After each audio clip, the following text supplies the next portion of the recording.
బంగారం, బ్యాంకులు, ఇతర ప్రైవేటు సంస్థల్లో ఉన్న విడిపించి కొనబడను. కొమ్మూరి గోల్డ్, ఆంధ్ర మరియు తెలంగాణ. నమస్తే, వెల్కమ్ టు మనం టీవీ. నేను మీ ప్రియాంకారావు. ఈ రోజు మనతో పాటు ప్రముఖ పొలిటికల్ అనలిస్ట్ డివి శ్రీనివాస్ గారు ఉన్నారు. వారితో మాట్లాడదాం. నమస్కారం సార్.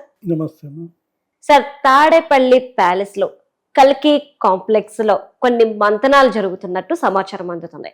అయితే ఏపీ బేస్ ని డ్యామేజ్ ఎలా చేయాలి, దీన్ని టీడీపీ వాళ్ళపై ఎలా నెట్టాలి, టీడీపీ వాళ్ళే హత్యలు చేశారు, టీడీపీ వాళ్ళే దౌర్జన్యాలు చేశారని ఎలా నెట్టాలి అనే దానిపై వైసీపీ నాయకులు జగన్మోహన్ రెడ్డి రౌడీ షీటర్లతో కలిపి మంతనాలు చేస్తున్నట్టు సమాచారం అందుతుంది. ఇది ఎంతవరకు వాస్తవం? అసలు ఇది సక్సెస్ అవుతారా? ఇందులో ఈరోజు డొక్కా మాణిక్యవర ప్రసాద్ చేసినటువంటి ఆరోపణలు, విమర్శలు తాడేపల్లిలో కల్కి కాంప్లెక్స్ కమాండర్ సజ్జల రామకృష్ణారెడ్డి కమాండర్గా అక్కడ కల్కి కాంప్లెక్స్లో కుట్రలు జరుగుతున్నాయి. ఈ ప్రభుత్వాన్ని చికాకు పరిచే కుట్రలు, లా అండ్ ఆర్డర్ ఈ విధంగా సమస్య సృష్టిస్తున్నారు. కొన్ని చోట్ల అడపాదడప అల్లర్లకి పాల్పడుతున్నారు. ఇప్పుడు డొక్కా మాణిక్యవర ప్రసాద్ ఎవరు? నిన్నటిదాకా అక్కడుండి వచ్చినాయి. ఆ పార్టీ జిల్లా అధ్యక్షుడిగా పనిచేశారు. ఇది మాజీ మంత్రి, మాజీ ఎమ్మెల్యే, బాధ్యతాయుతమైనటువంటి మరి ఆ స్థానంలో ఉన్న డొక్కా మాణిక్యవర ప్రసాద్ చేసిన విమర్శలకి కూటమి ప్రభుత్వం సీరియస్గా తీసుకోవాలి. డీజీపీ ద్వారకా తిరుమలరావు వీలైతే ఆయన దగ్గర తీసుకోవాలా, వివరాలు, వాంగ్మూలం తీసుకోవాలా డొక్కా గారి దగ్గర. ఎందుకని? అక్కడ విషయాలు అక్కడ వాళ్ళకే తెలుస్తాయి. వైఎస్ఆర్ కాంగ్రెస్ పార్టీలో ఏం జరుగుతుందో వైఎస్ఆర్ కాంగ్రెస్ పార్టీలో పనిచేసిన వాళ్ళకే తెలుస్తాయి. నిజంగా కల్కి కాంప్లెక్స్గా అది మారిందా? అక్కడ కుట్రలకి మరి కుతంత్రాలకి అక్కడ జరుగుతోందా? ఇదంతా కూడా ఏంటంటే 50 రోజులుగా ఇవాళ ఈ ప్రభుత్వం ఏర్పడిన 50 రోజుల్లోనే జగన్మోహన్ రెడ్డి మనం చూసాం. ఆయన ఏంటి, ఒక చోట స్థిరంగా ఉండకుండా అటు ఇటు గిర్రును తిరుగుతున్నారు. అసెంబ్లీకి వెళ్ళడం లేదు. తర్వాత మిగతా వైఎస్ఆర్ కాంగ్రెస్ పార్టీ వాళ్ళంతా పత్తా లేకుండా పోయారు. మాజీ మంత్రులు ఎక్కడున్నారో తెలియదు, మాజీ ఎమ్మెల్యేలు ఎక్కడున్నారో తెలియదు. ఎప్పుడూ చూడలేదు మనం ఈ పరిస్థితి రాష్ట్రంలో. ఓడిపోయినంత మాత్రాన పరారైపోతారా? పరారైన వాళ్ళంతా కూడా వీటిని అమలు చేస్తున్నారా? వాళ్ళ నియోజకవర్గాల్లో వాళ్ళ అనుచరులను వీటికి పురిగొల్పుతున్నారా? ఎందుకని? ఈ ప్రభుత్వం ఇప్పుడు అభివృద్ధి మీద, సంక్షేమం మీద దృష్టి పెడితే, ఇది కనుక నిలదొక్కుంటే, ప్రజల యొక్క ఆదరణ పొందితే ఇంకా మాకు నూకలు చెల్లుతాయన్న భయంతో చేస్తున్నారా? మనం చూసాం వినుకొండలో ఆ రషీద్, రౌడీ షీటర్ల మధ్య అక్కడ జరిగిన హత్య. అట్లాగే నిన్న కూడా నంద్యాలలో ఎక్కడో జరిగినటువంటి హత్య. ఇట్లా జరుగుతున్న హత్యలన్నీ కూడా హత్యలు గురైన వాళ్ళు, పాల్పడిన వాళ్ళు, చనిపోయిన వాళ్ళు, ఆ తర్వాత చంపిన వాళ్ళు కూడా వైఎస్ఆర్ కాంగ్రెస్ పార్టీ వాళ్ళు. వినుకొండ రషీద్ ఇష్యూ కూడా అంతే. ఏది, ఆ చంపిన అతను, చనిపోయిన అతను ఎన్నికలకు ముందు కలిసి పనిచేశారు. ఇప్పుడు నంద్యాలలో నిన్న ఒక మర్డర్ జరిగింది. నంద్యాల జిల్లాలో జరిగిన సీతారాంపురంలో మర్డర్లో చంపినాళ్ళు, ఆ తర్వాత చనిపోయినాడు వైఎస్ఆర్ కాంగ్రెస్ పార్టీలోనే ఉన్నారు. జస్ట్ ఎన్నికలకు ముందు వీళ్ళు బయటకు వచ్చారు. పోలీస్ అనేది ఏంటి, ఆర్థికపరమైన కారణాలతోనే జరిగాయి. గతంలో వాళ్ళకి రావాల్సిన లావాదేవీలు అని అంటున్నారు. ఏదైనా ఇవాళ ప్రభుత్వం యొక్క కర్తవ్యం, దృష్టి కలెక్టర్ల కాన్ఫరెన్స్ మీద.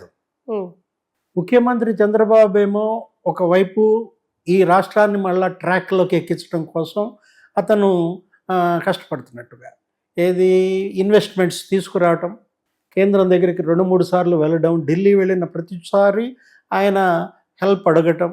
తొలి బడ్జెట్లోనే మరి మనం చూసాం 64,000 కోట్ల నిధులు ఏపీకి కేటాయించారు. ఔటర్ రింగ్ రోడ్ అమరావతి చుట్టూత 25,000 కోట్లు, రాజధానికి 15,000 కోట్లు, వెనుకబడిన జిల్లాలు 7తో పాటు ప్రకాశంను కూడా చేర్చారు. అటు VCIC, ఇటు ఈ హైదరాబాద్ బెంగళూరు ఇండస్ట్రియల్ కారిడార్, ఇక్కడ నోడ్లని అభివృద్ధి చేయడానికి నిధులు వస్తున్నాయి. ఇప్పుడు అధికార పార్టీ అయినా ప్రతిపక్షం అయినా రాష్ట్ర అభివృద్ధికి పని చేయాలి. ఇప్పుడు వాళ్ళు తప్పు చేస్తే నిలదీయండి, సభకు వెళ్ళండి, గ్యారంటీలని నిలబెట్టండి. ఏంటి, ఎందుకు నువ్వు ఇంతవరకు గ్యారంటీలు అమలు చేయలేదని నిలదీయాల్సిన వ్యక్తులేమో పారిపోతున్నారు.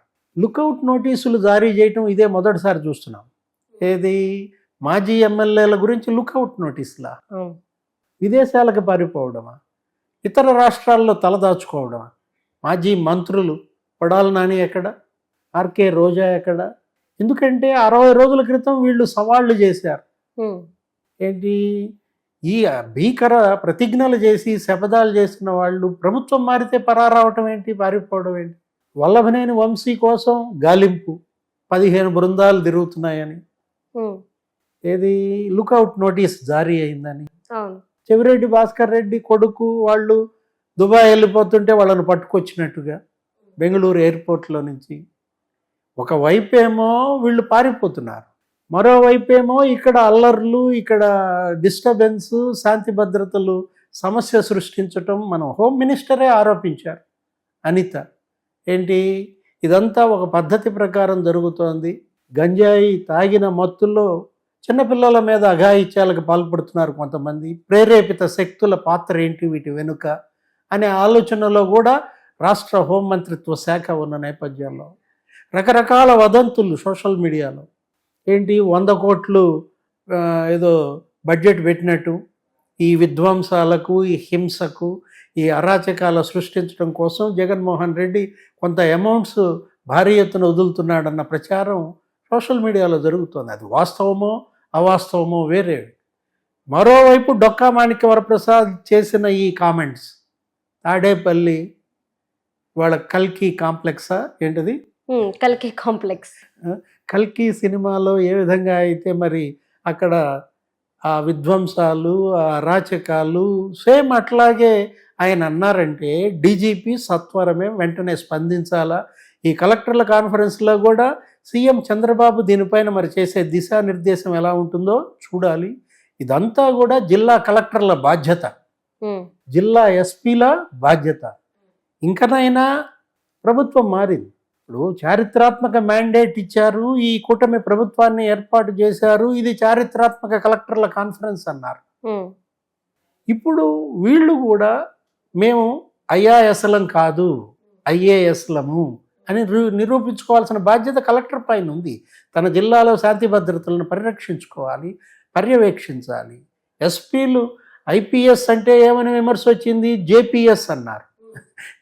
జగన్ పీనల్ సర్వీస్ అయిపోయిందని, జగన్ పీనల్ కోడ్ అని ఐపీసీని అంత అప్రదిష్ట పాలైనటువంటి పోలీస్ కాదు, మేము ఐపీఎస్ ఇండియన్ పోలీస్ సర్వీస్ అని ఏ పార్టీ వాళ్ళైనా సరే, అటు తెలుగుదేశం అయినా, ఇటు జనసేన అయినా, వైఎస్ఆర్ కాంగ్రెస్ పార్టీ అయినా, నేరానికి పార్టీ ఉండదు. హింసకు పార్టీ ఏంటి? ఎవరు హింసకు పాల్పడ్డా, అరాచకానికి పాల్పడ్డా పార్టీతో సంబంధం లేకుండా అణిచివేయాలి, శాంతి భద్రతలని కాపాడాలి. Right right, thank you so much sir. నమస్తే. మీ పర్సనల్ ఇంటర్వ్యూస్ మరియు వ్యాపార ప్రకటనల కొరకు ఈ నెంబర్ని సంప్రదించండి.